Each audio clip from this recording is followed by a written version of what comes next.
Hello guys आज चाहिँ मेरो यो कति 18 डेज होइन डेज 18 यो चाहिँ लेस्टर मार्केट हो यो चाहिँ बन्द भइसक्यो नर्मली यहाँ चाहिँ सस्तोहरू सब्जी हाम्रो के भन्छ सब्जी बजार जस्तो हो यो चाहिँ अनि आज चाहिँ स्याटरडे यो क्रिसमस डे आफ्टर क्रिसमस भएकोले चाहिँ अलि क्वाइट नै रहेछ प्लेसहरू सबै तपाईँले देख्न सक्नुहुन्छ पबहरू एभ्रिथिङ यो क्रिसमस डेकोरेसनको लागि बाइ द वे अनि यो चाहिँ भर्खर 4 बज्यो 4:30 बज्यो या 4:30 बजे नै यस्तो अँध्यारो छ एकदम अँध्यारो छ द क्रिसमस डेकोरेसन यो चाहिँ पब हो एक्चुअली अहिले चाहिँ यो खासै त्यस्तो बिजी छैन पछि चाहिँ बिजी हुन्छ अनि पछि साँझतिर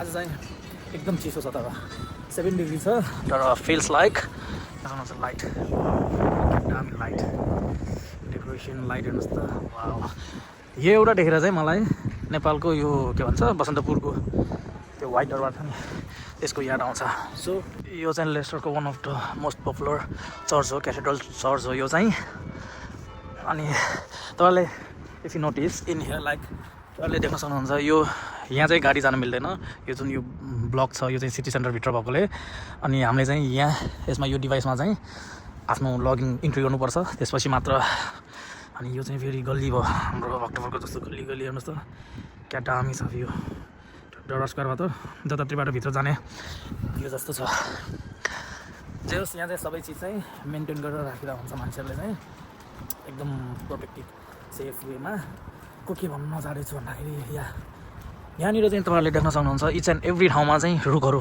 देख्न सक्नुहुन्छ जताततै नै रुखहरू छ हेर्नुहोस् त जहाँ हेऱ्यो नि हरियाली सबै चिज एकदम पर्फेक्टली प्लान गरेर बनाएर होइन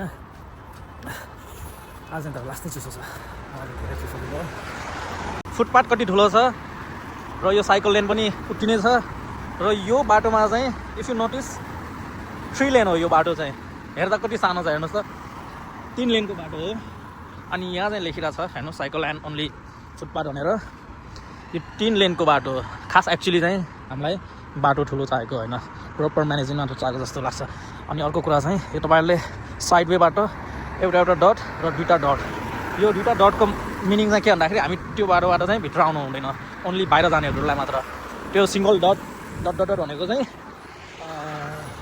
भित्र जानुको लागि मात्र हो अब त्यसै गरी यो चाहिँ फेरि पार्क हो यो पार्क हो दिस इज क्यासल गार्डन भन्ने सिम्बलहरू छ हाम्रो काठमाडौँमा राखेको लाइट चाहिँ यही हो हेर्नुहोस् गाइजहरू यो ठुल्ठुलो लाइट भनेको नि यही लाइट हो पियानो अर्को चाहिँ मेजर राम्रो कुरा चाहिँ जस्तै यो बाटोमा चाहिँ वर्क स्टार्ट हियर 5:126बाट हुन्छ र 80सम्ममा सक्छ भनेर यो बोर्ड चाहिँ अहिले नै प्रि नोटिफाई गरेर राखेर हुन्छ ताकि भोलि गएर कोही मान्छेहरूलाई चाहिँ त्यो बाटोको कारणले इफेक्ट नहोस् भनेर सबै चिज चाहिँ यहाँ सिस्टमले चल्ने भएकोले चाहिँ त्यो कुरा चाहिँ एकदम राम्रो छ चाहे जो नै गभर्मेन्ट होस् रुल्सहरू त चेन्ज भइरहेको छ तर यहाँ चाहिँ एउटा सिस्टम नै बनिसक्यो भयो सो सबैजना त्यही रुल्सहरू त्यही सिस्टम नै फलो गर्ने भएकोले चाहिँ धेरै इजी हुन्छ लाइक तपाईँले देख्न सक्नुहुन्छ like no one is going from this lane क्या जुन मैले तपाईँलाई मेन्सन गराएको थिएँ बस लेन भनेर यो चाहिँ ट्याक्सी हो त्यो होला यसरी हाल्दा लाइक म चाहिँ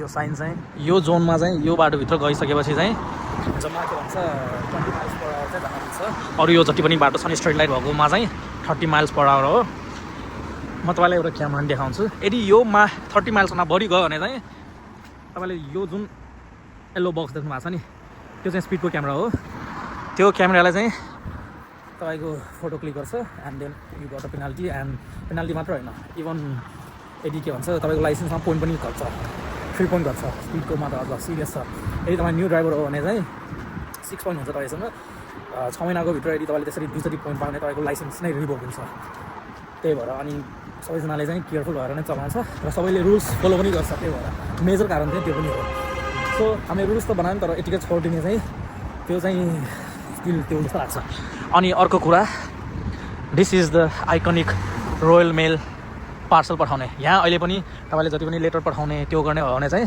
तपाईँले टिकट किन्यो, टिकट किनेर अब लेटर राख्यो अनि यहाँभित्र पठाउने हो। यो चाहिँ किङ रिसर्टको चाहिँ के भन्छ क्राउन हो। किङ रिसर्ट हटको चाहिँ क्राउन हो। अरू त त्यस्तै हो। अरू मेन नयाँ नौलो भने त अब यो त सिग्नल त नेपालमा नि भइसक्यो होइन। अरू भने चाहिँ मेन कुरा चाहिँ ल 4:30 बजे विन्टरको टाइममा यस्तो कालो देखिन्छ। मेजर कुरा चाहिँ त्यो हो। जुन यो डबल डक छ नि यहाँ चाहिँ हामी भित्र आउन पाउँदैन पनि भनिसकेँ तपाईँलाई। Look no sign no entry भनेर। मैले चाहिँ लाइसेन्समा चाहिँ त्यस्तैमा भित्र छिरेर नदेखेर त्यस्तोमा छिरेर चाहिँ म फेरि भएको थिएँ। अनि यो जुन पसल अगाडि हुन्छ नि केही सर्टेन पार्ट चाहिँ डेडिकेटेड पार्किङ हुन्छ। यो सानो डट डट डट लाइन छ नि त्यसमा चाहिँ तपाईँले म्याक्सिमम् त्यो डिपेन्ड गर्छ ठाउँ हेरेर maximum 2 hours stay 1 hour stay चाहिँ राख्नु पाउँछ। यदि त्योभन्दा बढी भयो भने चाहिँ again you will get ticket. आज त मैले ट्राफिक रुल्स मात्र भनेको नै भिडियो जस्तो छ। यदि तपाईँ युकेमा हुनुहुन्छ भने लाइसेन्स लिन चाहनुहुन्छ भने चाहिँ होइन के भन्छ नेपालबाट भर्खर आउँदै हुनुहुन्छ भने गाडी सिकेर नेपालको लाइसेन्स छ भने चाहिँ सस्तो एउटा गाडी लिएर सिके नि राम्रो। किन भन्दाखेरि त्यसले त्यस्तो भयो भने चाहिँ तपाईँको लेसन्स कम हुन्छ, धेरै पैसा बच्छ। किन भन्दाखेरि मैले 1 वर्ष अगाडि सिक्दा नै 30 पाउन्ड थियो पर आवर। सो त्यही भएर तपाईँहरू पनि नेपालको ड्राइभिङ लाइसेन्स छ भने चाहिँ 1 इयर चाहिँ चलाउनु पाउँछ। त्यही हो गाइस। यो चाहिँ टुटाफुटा भ्लग हो। के भनौँ अब हामी बटन थिच्ने वेट। अब ग्रिन लाइट बलेपछि भाग्नुपर्छ। कोही छैन त्यही पनि यहाँ कोही कसैले रुल्स तोडेन। यो येलो बक्स यो जङ्सनमा चाहिँ तपाईँ वेट गर्न पाउँदैन। If you do that you have to pay fine. That's it. जे गर जस्तो सुकै गर यहाँ फाइन तिर। Yeah it's my turn now. Major अर्को राम्रो कुरा भनेको चाहिँ यहाँ ठाउँमा नै पार्कहरू बनाइरहेको हुन्छ गभर्मेन्टले। एकदम म्यानेज गरेर नै वेल म्यानेज गरेर नै बच्चाहरूलाई खेल्नको लागि आउटडोरिङको लागि इन्करेजमेन्ट हो। यो देख्न सक्नुहुन्छ। It's small little park for children. So हरेक ठाउँमा नै ट्रिज पार्कहरू चाहिँ एकदम वेल मेन्टेन नै गरेर हुन्छ। जसले गर्दा चाहिँ यहाँको मान्छेलाई एक त घाम त्यति आउँदैन। जब घाम आउँछ थोरै भए पनि बाहिर बस्ने वातावरण होस् भनेर चाहिँ त्यस्तो साह्रो बनाएर हुन्छ। त्यही हो guys. See you next video. This much for today. अब अलिअलि भिडियो गर्छु अनि ओके गाइज बाई बाई।